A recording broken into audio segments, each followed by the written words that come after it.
कपड़ा है, तो ये प्लास्टिक का छड़ है। ये प्लास्टिक का छड़ है या लकड़ी का छड़ जो बोली, दोनों कुछ अलग वस्तु होगी। जब हम इस दोनों को आपस में रगड़ेंगे तो यहाँ रगड़ होगी, तो रगड़ होगी तो यहाँ पर क्या उत्पन्न होगा, यहाँ पर उष्मा डेवलप होगा। क्या होगा? उष्मा उत्पन्न होगा। लेकिन जो वस्तु सुसंगत होगा उसको हम अपने हाथ से पकड़ेंगे नहीं रगड़ने के दौरान। ठीक है, इलेक्ट्रॉन ये त्याग करेगा, और ये त्याग किया, और ये क्या, ये त्याग किया और ये लिया है, तो ये नेगेटिव होगा और ये पॉजिटिव। इलेक्ट्रॉन जो होता है, मास ऑफ इलेक्ट्रॉन होता है 9.1 × 10⁻⁻⁰ kg।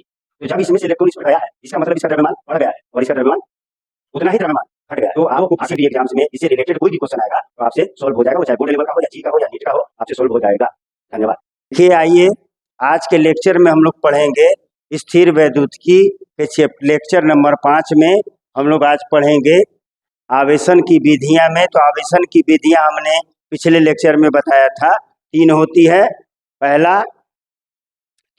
और पहला होता है घर्षण विधि द्वारा आवेशन। हम पहला के बारे में ही आज हम लोग डिस्कस करने वाले हैं। तो देखिए, आवेशन की विधियां कितनी है? 3 है। घर्षण विधि द्वारा आवेशन, इसी को घर्षण वैद्युतिकी कहते हैं। दूसरा संवहन विधि द्वारा आवेशन, इसको संपर्क विधि कहते हैं। और तीसरा प्रेरण द्वारा आवेशन। तो आज हम लोग चर्चा करेंगे किस पर? केवल घर्षण विधि वाले पर चर्चा करेंगे। पहला नंबर पर केवल चर्चा करेंगे आज। तो घर्षण विधि द्वारा आवेशन क्या होता है, इसको हम लोग आज अच्छी तरह से देखेंगे। तो घर्षण विधि में देखिए क्या होता है। घर्षण विधि में 2 कुचालक वस्तु लिया जाता है। 2 कुचालक वस्तु और भिन्न भिन्न वस्तु लेना चाहिए। 2 कुचालक वस्तु और भिन्न भिन्न वस्तु होना चाहिए। मान लीजिए ये एक कुचालक वस्तु है और ये एक कुचालक वस्तु है। ये एक कुचालक वस्तु है, दोनों भिन्न भिन्न वस्तु है। अगर ये प्लास्टिक है तो ये कपड़ा है। तो ये दोनों वस्तु क्या है? कुचालक वस्तु है। कुचालक वस्तु है और भिन्न भिन्न है। कुचालक वस्तु है और ये क्या है? दोनों भिन्न भिन्न है। अगर मान लीजिए ये कपड़ा है तो ये प्लास्टिक का छड़ है। ये प्लास्टिक का छड़ है या लकड़ी का छड़ जो बोल दी, दोनों कुचालक वस्तु होनी चाहिए। जब इस दोनों को हम क्या करेंगे? रगड़ेंगे आपस में। क्या करेंगे? रगड़ेंगे। पहले समझ लीजिए अच्छा से, उसके बाद लिखिएगा। जब हम इस दोनों को आपस में रगड़ेंगे तो यहाँ रगड़ होगी। तो रगड़ होगी तो यहाँ पर क्या उत्पन्न होगा? यहाँ पर उष्मा डेवलप होगा। क्या होगा? उष्मा उत्पन्न होगा। उष्मा माने हीट उत्पन्न होगा और उस हीट को दोनों वस्तु लेगा। दोनों वस्तु लेगा। अच्छा, लेने के फलस्वरूप क्या होगा? जिस वस्तु का नाभिक और इलेक्ट्रॉन के बीच का बंधन या बल कमजोर होगा, बंधन या बल कमजोर होगा, उस वस्तु से इलेक्ट्रॉन उस ऊष्मीय ऊर्जा को पा करके बाहर निकल जाएगा। अब बाहर निकल करके इस वस्तु पर चला जाएगा, किसी एक वस्तु पर चला जाएगा। तो अगर हम बोल दें कि इसका बंधन कमजोर है, इसका नाभिक और इलेक्ट्रॉन के बीच का बंधन कमजोर है और इसका बंधन मजबूत है, तो इसका इलेक्ट्रॉन निकलेगा। इसका इलेक्ट्रॉन निकल करके इस पर जाएगा। तो जहां पर टच रहेगा, जहां पर आप घर्षण कर रहे हैं, जहां पर संपर्क है, वहीं पे इलेक्ट्रॉन जाएगा। यहाँ से इलेक्ट्रॉन निकल करके इस पर जाएगा। समझे? जहां संपर्क रहेगा वहीं जाएगा, चारों तरफ नहीं फैलेगा। क्योंकि ये वस्तु कैसा है? कुचालक वस्तु है। और कुचालक वस्तु को जब हम आवेश देते हैं तो आवेश जिस बिंदु पर रख देंगे या जिस जगह पर रख देंगे उस जगह पर ही जाकर के चिपक जाता है, पूरे वस्तु के सतह पर नहीं फैलेगा। कुचालक का ये है एक गुण है। ठीक है? तो जब इलेक्ट्रॉन इसमें आ गया तो इसमें इलेक्ट्रॉन की संख्या बढ़ जाएगी। तो जब इसमें इलेक्ट्रॉन की संख्या बढ़ जाएगी तो ये क्या हो जाएगा?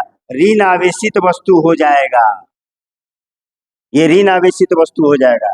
और जब इलेक्ट्रॉन इसमें से निकला है तो इसमें प्लस की संख्या ज्यादा हो जाएगी और ये वस्तु धन आवेशित वस्तु हो जाएगा। ये वस्तु धन आवेशित वस्तु हो जाएगा।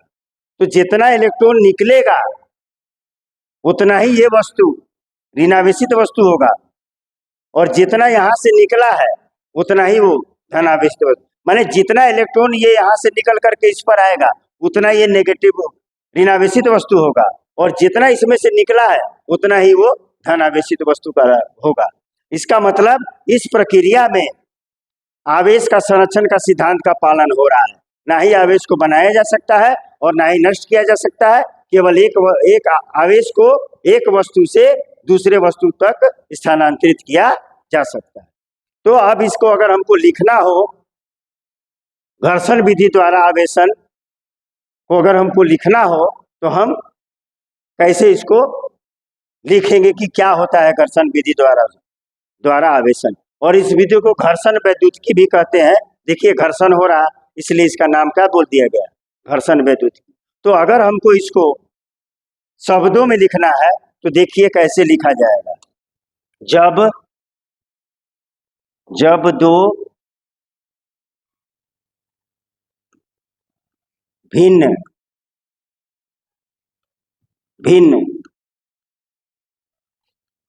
कुचालक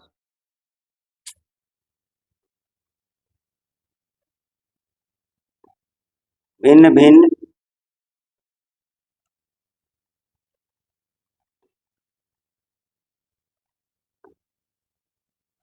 कुचालक वस्तुओं को आपस में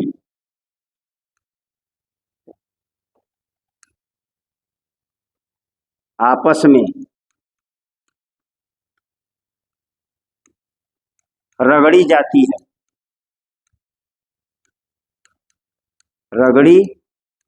है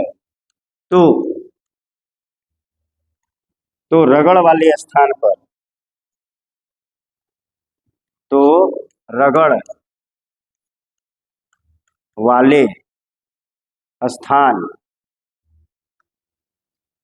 पर ऊष्मा उत्पन्न होता है, ऊष्मा उत्पन्न होता है जिसे दोनों वस्तु ग्रहण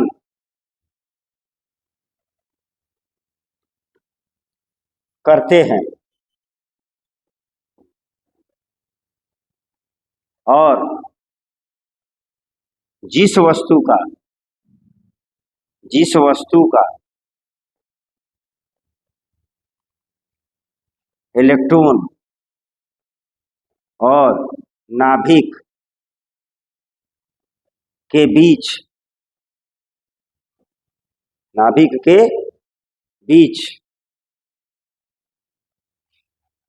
का बल कमजोर होता है वह वस्तु इलेक्ट्रॉन का त्याग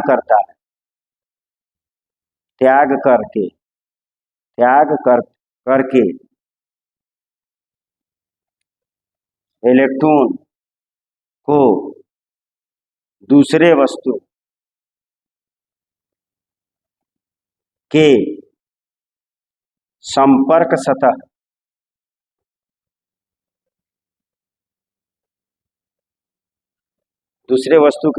सतह पर चला जाता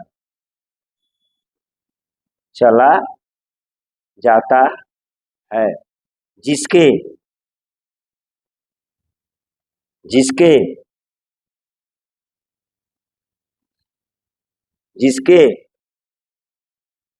कारण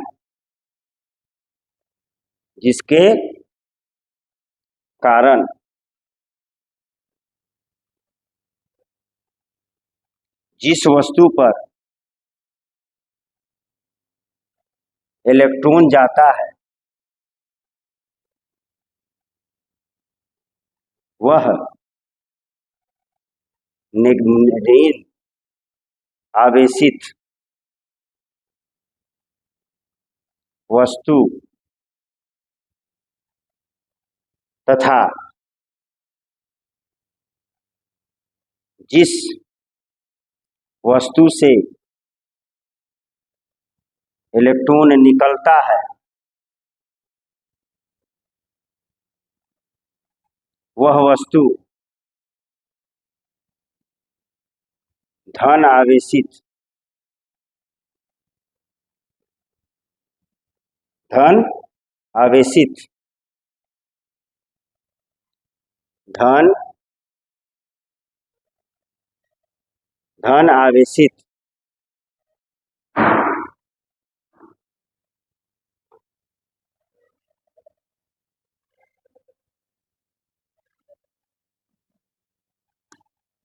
धन आवेशित वस्तु हो जाता है। आवेशन की इसी विधि को घर्षण विधि द्वारा आवेशन या घर्षण वैद्युतिकी कहा जाता है। ठीक है, समझ पा रहे हैं? देख करके लिख दीजिए। अब हम देखेंगे कि घर्षण विधि से द्वारा आवेशन से जुड़ी मुख्य मुख्य बातें हम लोग देखेंगे। देखिए, घर्षण विधि द्वारा आवेशन से जुड़ी मुख्य बातें। घर्षण विधि द्वारा आवेशन से जुड़ी मुख्य बातें। घर्षण विधि द्वारा आवेशन से जुड़ी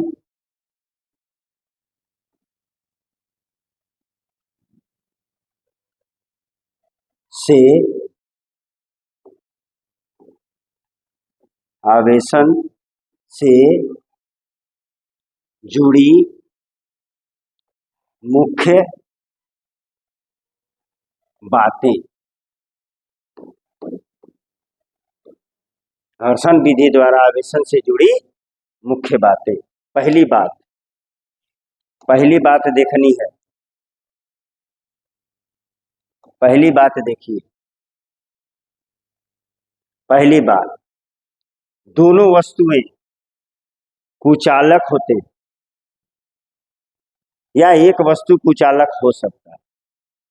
तो सबसे पहले देखिए, दोनों वस्तुएं क्या होनी चाहिए? भिन्न भिन्न होनी चाहिए। दोनों वस्तुएं भिन्न भिन्न पदार्थ से बनी होनी चाहिए। भिन्न भिन्न पदार्थ भिन्न भिन्न पदार्थ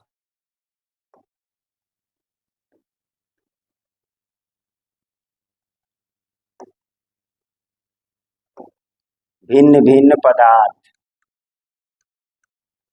से बनी होनी चाहिए।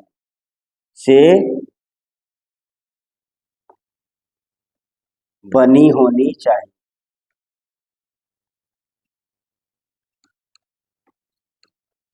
समझ रहे हैं? अगर एक प्लास्टिक है तो एक कपड़ा है, ठीक, और एक लकड़ी है तो दूसरा रुआ ले लीजिए, कपड़ा ले लीजिए, ठीक है। अलग अलग पदार्थ से मिलकर के बनी होनी चाहिए। दूसरा बात जो है हमारा,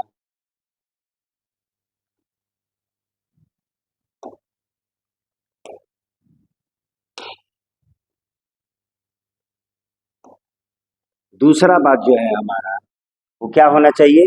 दोनों वस्तु कुचालक होनी चाहिए। दोनों वस्तु कुचालक होना चाहिए। लेकिन अगर हम ज्यादा डीप में पढ़ेंगे तो उसमें से एक वस्तु सुचालक हो सकता है, और उस सुचालक वस्तु को हम टच न करें, उस सुचालक वस्तु को हम टच ना करें, तो दोनों वस्तुएं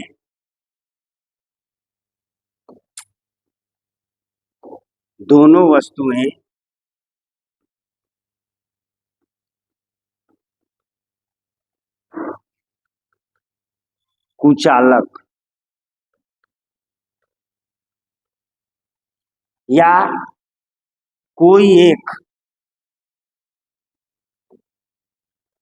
या कोई एक सुचालक, कोई एक सुचालक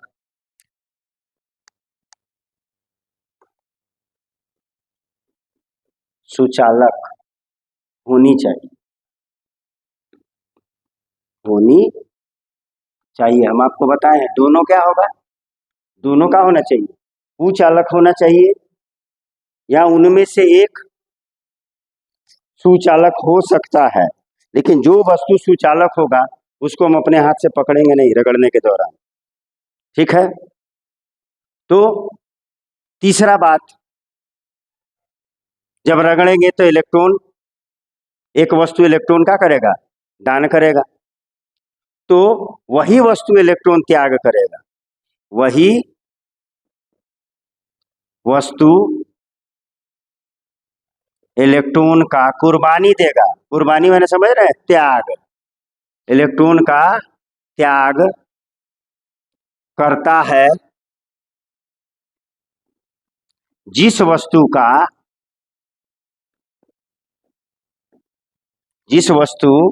का इलेक्ट्रॉन और नाभिक के बीच का बंधन, इसको बोलते हैं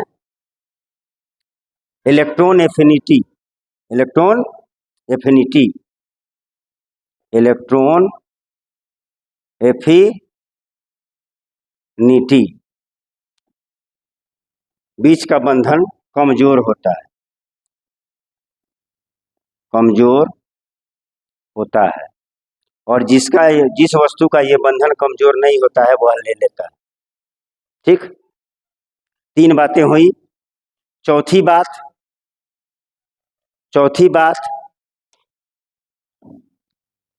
बात में देखिए क्या होगा।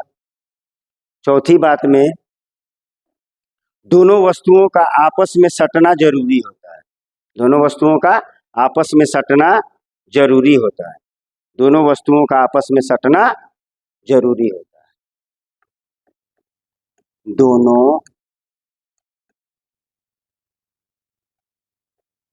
दोनों वस्तुओं का आपस में सटना जरूरी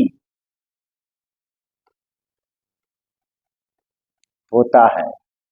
सटेगा नहीं तो घर्षण कैसे होगा जी, सटना तो जरूरी है ना, सटेगा नहीं तो घर्षण कैसे होगा, जरूरी होता है।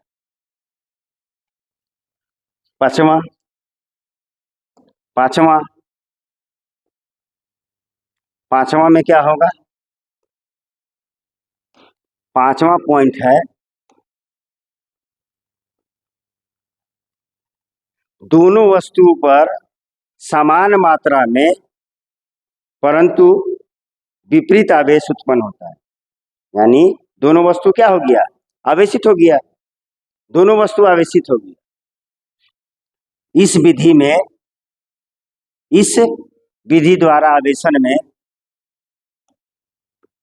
इस विधि द्वारा आवेशन में दोनों वस्तुएं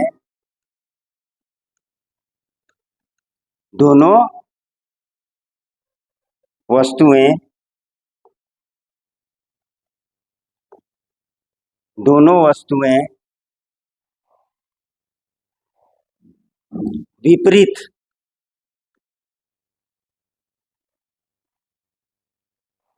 और समान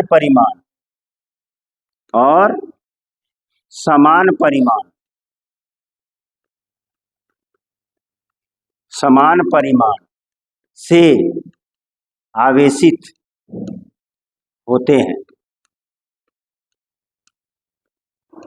पहले भी हम आपको बताए हैं कि ये एक वस्तु है और ये एक वस्तु है, जब यहाँ घर्षण होगा तो यहाँ से इलेक्ट्रॉन निकलेगा, तो यहाँ माइनस होगा, निकल गया तो ये वस्तु का हो गया नेगेटिव हो गया, और ये वस्तु एक इलेक्ट्रॉन निकला है तो ये पॉजिटिव हो गया, यानी एक तो नेगेटिव आएगा और एक तो पॉजिटिव आएगा। अगर 2 इलेक्ट्रॉन इसमें जाएगा तो 2 पॉजिटिव होगा, 2 नेगेटिव होगा।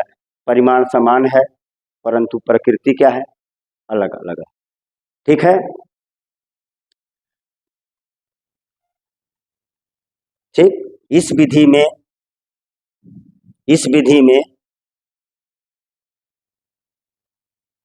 विधि में क्या होगा, नेक्स्ट पॉइंट छठा पॉइंट,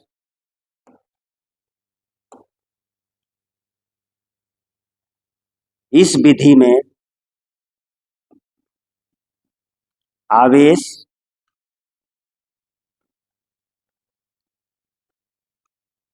संपर्क स्थान पर ही जाकर चिपक जाते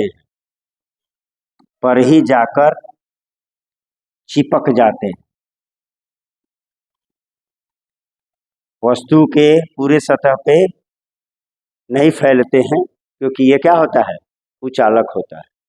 ठीक है, नेक्स्ट है आवेशन के इस विधि में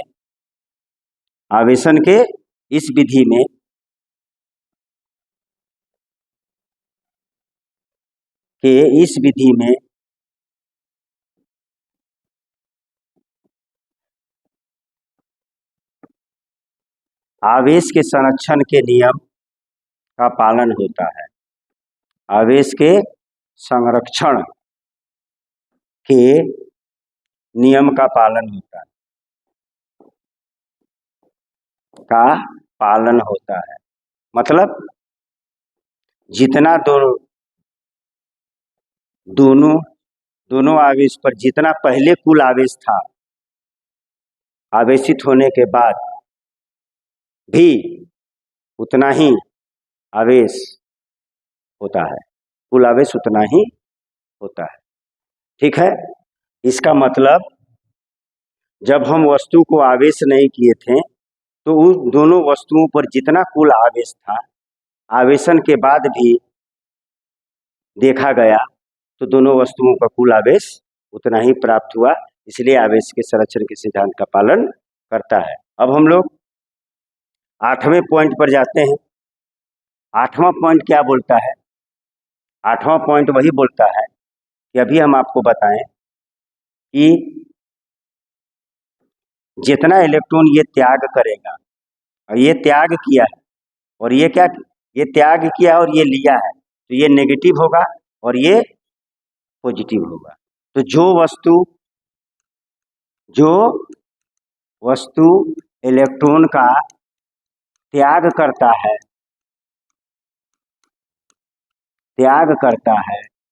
वह वस्तु पॉजिटिव यानी धनात्मक, तथा जो वस्तु इलेक्ट्रॉन को ग्रहण करता है वह वस्तु ऋण आवेशित यानी नेगेटिव हो जाता है।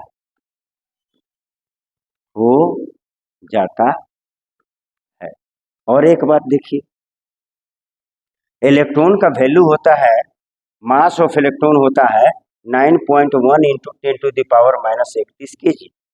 तो जब इसमें से इलेक्ट्रॉन इस पर गया है, इसका मतलब इसका द्रव्यमान बढ़ गया है और इसका द्रव्यमान उतना ही द्रव्यमान घट गया है।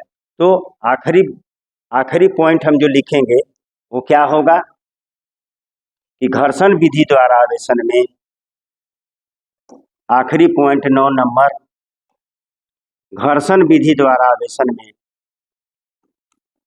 घर्षण विधि द्वारा आवेशन में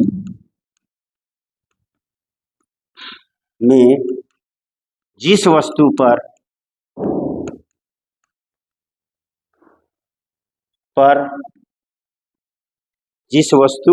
पर इलेक्ट्रॉन जाता है, उस वस्तु का द्रव्यमान क्या हो जाएगा? बढ़ जाता है। द्रव्यमान बढ़ जाता है।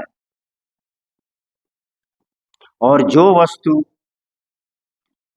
वस्तु इलेक्ट्रॉन का त्याग करता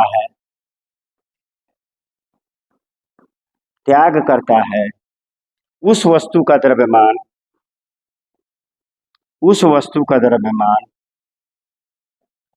उतना ही घट जाता है, उतना ही घट जाता है। यानी आवेशन से वस्तुओं के द्रव्यमान में परिवर्तन होता है। जिस वस्तु पर नेगेटिव चार्ज जाएगा, इलेक्ट्रॉन जाएगा, उसका द्रव्यमान बढ़ जाएगा, और जिस वस्तु से इलेक्ट्रॉन निकलेगा उस वस्तु का इलेक्ट्रॉन उतना ही घट जाएगा, जितना बढ़ेगा उसका उतना ही घट जाएगा। ठीक है, तो आशा करते हैं ये कुल 9 बिंदु पर हम लोग विचार किए घर्षण विद्युत द्वारा आवेशन पर, तो आपको बहुत अच्छी तरह से समझ में आ गया होगा।